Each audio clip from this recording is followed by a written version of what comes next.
Well, yes, an important event of G20 is there, and we'll take you through the business side of it. And India is, of course, the ninth largest partner coming in. The biggest nations, of course, is the European Union, US and China. And in terms of trade, is something which we'll be discussing on. Now, of course, the share of G20 nations when it comes to India's exports and imports, and this is for both merchandise as well as services. This is both the numbers are going more than 50% odd.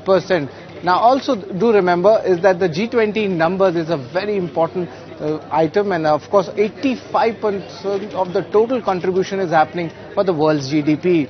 Also 75% of the global merchandise trade is there, and two-thirds of population is actually composed in the G20 summit, and also 82% of this total values are coming in the commercial services.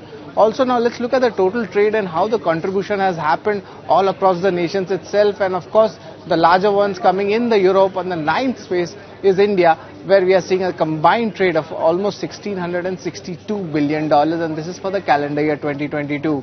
But now let's look at how the total trade picture looks like of India as when we compare it with the contribution to G20 vis-a-vis against the entire world, and we see the total trade with G20 for India is roughly $290 billion, while for import itself, if you look at it, the number is coming at almost $378 billion.